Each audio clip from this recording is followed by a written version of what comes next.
Welcome back to the Chart Ledger Deep Dive. Great to be here. Today, we're plunging into a market phenomenon that's, well, it's as dramatic as it is complex. The short squeeze phenomenon. It's a term you see flashing across headlines, often hinting at pretty chaotic, explosive price moves. Oh, absolutely. And for good reason. A short squeeze isn't just market noise. It's more like a financial pressure cooker, where a few key ingredients can combine and create this explosive reaction, sometimes with surprising market-wide ripples. Exactly. So our mission today, and we're drawing from understanding the short squeeze phenomenon, is to really unpack what a short squeeze is. How it unfolds, why it can get so intense, and what specific factors kind of set the stage for one. We're aiming to turn a potentially baffling financial concept into clear, actionable insights for you. Yeah, think of it like peeling back the layers, getting to the underlying mechanics that turn what looks like pure chaos into something, well, comprehensible. Still powerful, but comprehensible. Precisely. So get ready to hopefully walk away with a solid grasp of this fascinating market dynamic. We'll use some real-world examples that should really make it click. Yeah. All right, let's get straight to the core then. For folks who follow market mechanics, shorting a stock, it's that inverse bet, right? Borrow shares, sell them, hope to buy them back cheaper. But I think for many, that initial act, selling something you don't technically own yet, it feels kind of counterintuitive. How does that gamble fundamentally begin to unravel? Well, it's actually quite an elegant setup in theory. When an investor shorts a stock, they are betting on a price decline. Simple as that. They borrow shares, usually through their broker, from another investor, and they immediately sell those shares on the open market. The whole goal is to repurchase those exact same shares later, hopefully at a lower price, return them to the original lender, and then pocket the difference. Okay, so like the example, you short 100 shares of a stock at, say, $20. You sell them, you get $2,000 cash right then. Then, fingers crossed, the stock dropped to $10. You buy those 100 shares back for just $1,000, give them back, and boom, $1,000 profit minus fees and interest, of course. Sounds straightforward on paper. On paper, yes, but here's where the fundamental risk really kicks in, and it's sharply different from traditional investing.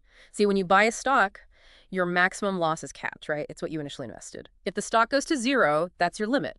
With shorting, however, your potential losses are, well, theoretically unlimited because there's no ceiling on how high a stock price can go. It can just keep rising. Right. And that unbounded downside, that's the inherent high-stakes gamble involved. Okay, and this is where the plot really thickens. Yeah. That unlimited risk starts to loom large. So what precisely goes wrong for these short sellers? What traps them and eventually leads to a squeeze? It's basically the inverse of their bet playing out, often quite painfully. If the stock price starts moving up instead of down, the short seller immediately begins to lose money. And the higher that price climbs, the deeper they fall into the red. Because those losses aren't capped, like we said, every single upward tick just amplifies their problem. Imagine shorting at $20 and suddenly the stock rockets to $50, $100, even higher. You're already down $80 per share at $100, and the bleeding could just keep going. This escalating loss creates immense pressure, psychological pressure, financial pressure. Okay, so the pressure is building. What then becomes the actual spark? Is it just any old price increase, or does it need to be something more specific to really trigger the squeeze?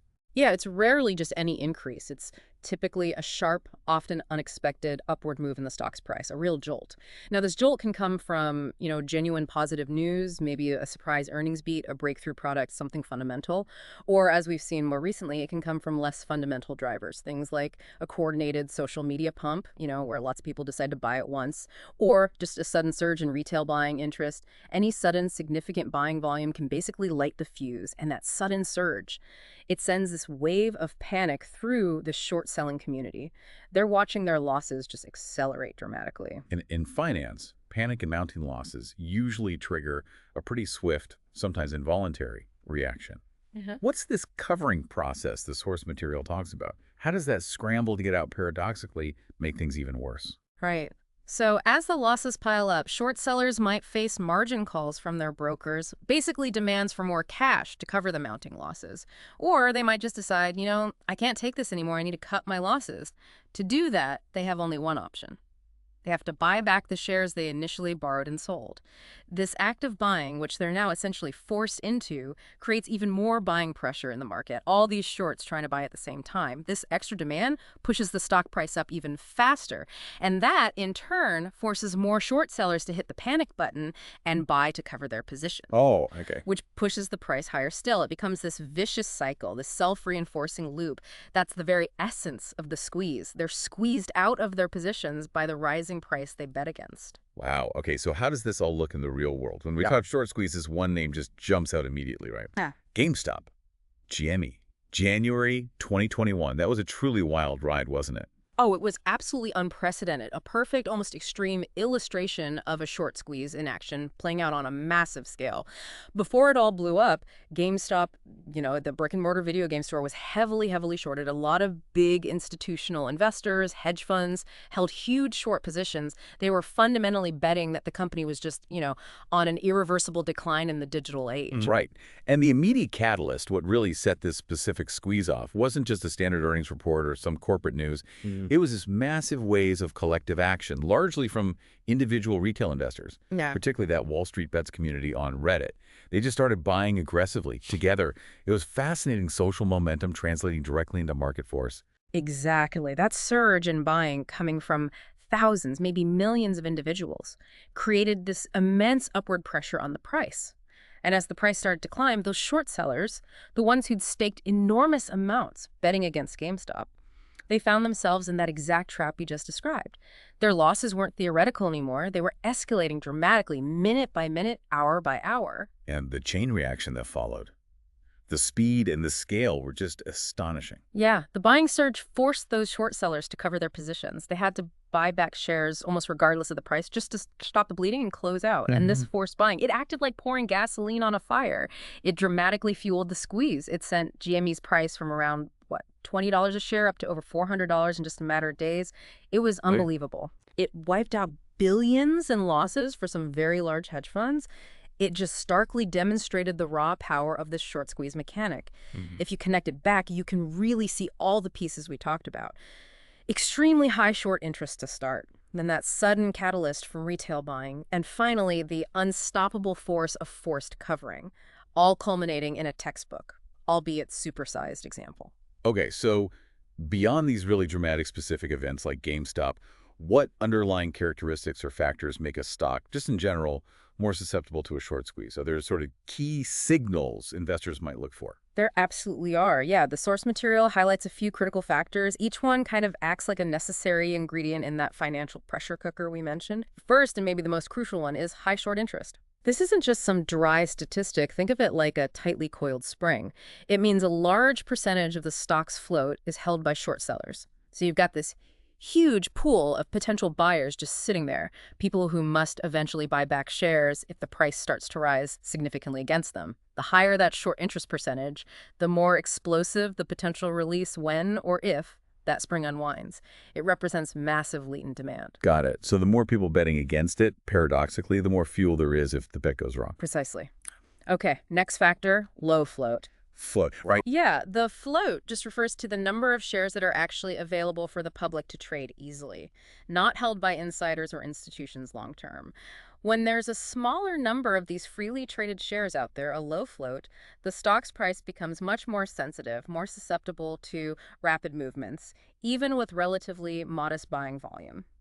Think about it. If there are only, say, 1 million shares truly available for trading and suddenly a large group starts buying, the price is going to surge much faster than if there were like 1 billion shares floating around. Makes sense. Limited supply, so any real buying pressure creates an outsized price impact. Less stock has to change hands to move the needle. Exactly. Then you need that sudden catalyst. This is the ignition, the spark that lights the fuse we've been talking about. It could be that unexpected positive news, a surprisingly good earnings report, a sudden analyst upgrade, maybe even just strong, widespread rumors that suddenly generate significant buying interest. Whatever it is, this catalyst shifts sentiment, gets the ball rolling uphill, and catches those short sellers off guard. It starts that cascade of pain for them. And finally, you mentioned momentum. This sounds like where psychology and maybe even algorithms really pour fuel on the fire. Absolutely. Momentum is huge. It refers to this tendency seen in both human retail traders and often in sophisticated algorithmic trading systems to just pile into a stock once it's already rising rapidly.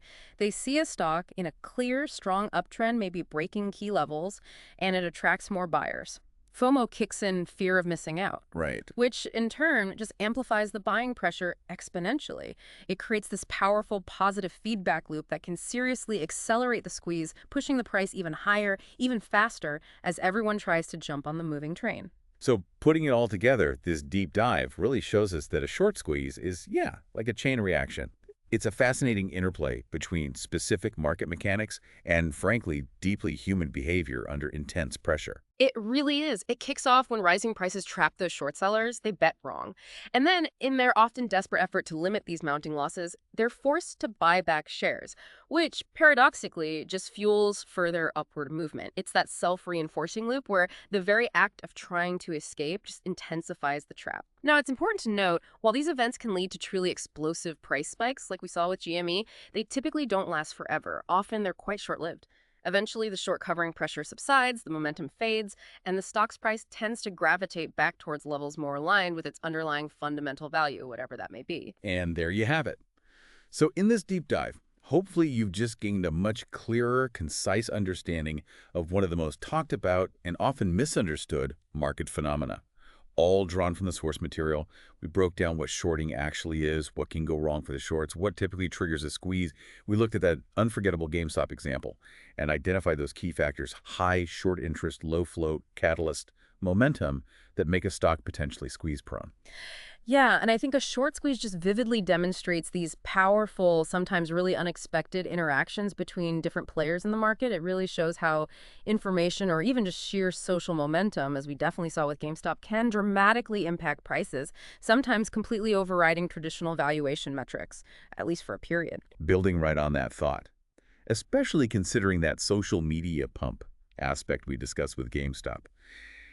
It really makes you wonder, what does that specific event tell us about the sort of evolving power of individual investors and these online communities? How much influence can they now wield in financial markets? And what might that mean for the future of market dynamics? Yeah. It feels like maybe a fundamental shift in how the game is played, or at least can be played. It certainly raises some profound questions, doesn't it, about market structure, about access to information, and yeah, the collective power of these decentralized groups. It's definitely a testament to how quickly the landscape can change. It definitely is food for thought. Well, thank you for joining us on this deep dive into the short squeeze phenomenon. We hope you're now feeling better equipped to understand it, maybe even spot some of those contributing factors if you see them developing. Until next time, keep learning.